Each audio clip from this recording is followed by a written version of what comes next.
10 bloodiest matches in WWE history. Blood in WWE is about as rare as, well, a Brock Lesnar match, whereas nowadays blood is mostly outlawed in the company. The company used to employ blood heavily in matches to enhance storytelling. Here are 10 of the bloodiest matches in WWE history. Bret Hart vs. Stone Cold, WrestleMania 13. Arguably the greatest match in WWE history, the submission match between Stone Cold and Bret Hart is a perfect example of how blood can enhance a story. In this classic bout, Hart whipped Stone Cold into a steel guardrail, causing Austin to bleed. Then the Hitman put the rattlesnake in the sharpshooter, and things really went up a notch. The image of a bloody Austin screaming in pain is the image of the Attitude Era, and the amount of blood contributed to that. Ric Flair vs. Triple H, Taboo Tuesday 2005. The former mentor and student faced off in a steel cage, and it seemed like the game took a few pointers from Ric Flair on how to bleed. Ric Flair has a history in pro wrestling as being one of the most frequent bleeders, and this match was no different. Triple H sent Flair crashing into the steel cage, causing the Nature Boy to bleed. Not to be outdone though, Triple H would bleed later from the exact same steel. Hulk Hogan vs. Vince McMahon, WrestleMania 19. At the time of this match, Vince McMahon was 57 years old, and Hulk Hogan was 49. Most people their age enjoy playing with their grandchildren, not getting bloody in front of a sold-out stadium. A match billed as 20 years in the making, Hogan and McMahon pulled out all the stops. Steel pipes, ladders, and chairs were all used in this match, which only ended after the leg drop of doom. Only in pro wrestling does a leg drop do more harm than chair shots.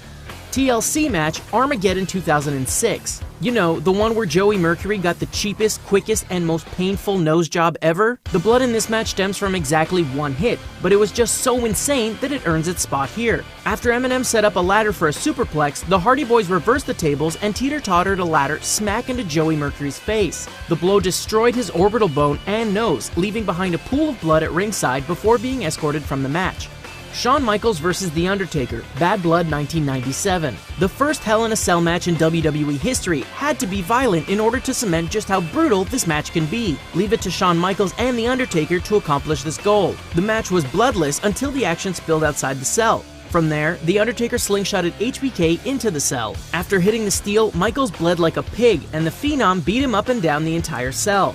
DX vs. the McMahons and Big Show, Unforgiven 2006. The final battle in the McMahons DX feud, this match at Unforgiven 2006 had to be appropriately bloody in order to put a cap on this rivalry. To satisfy that condition, every competitor in this match ended up coated in their own opponent's blood. Shane McMahon's white shirt turned red, Big Show's backside was filled with blood. It looked like the most homoerotic horror film ever.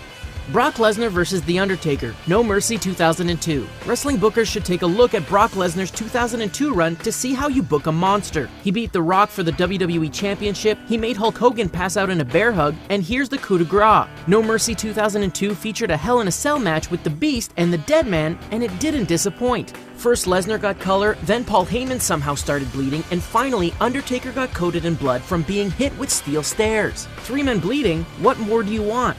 John Cena vs. JBL, Judgment Day 2005. The phrase Crimson Mask gets used quite a bit when describing the blood on faces of wrestlers during bloody matches. John Cena decided to one-up that expression by opting for the full crimson suit. In an I Quit match versus JBL, Cena received a chair shot that split him wide open and the blood started pouring like red rain. Not to be outdone, Cena put JBL through a television screen. The match established that Cena wasn't just the franchise, but a tough SOB too.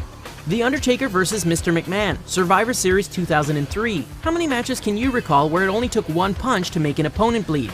Only this one. In a Buried Alive match at Survivor Series, Undertaker battered his longtime boss from pillar to post for about 10 minutes. The very first punch from Undertaker cut open Mr. McMahon, and although Undertaker lost the match, McMahon walked away with a gash in his skull, and Taker returned as the Dead Man. So, who really lost here?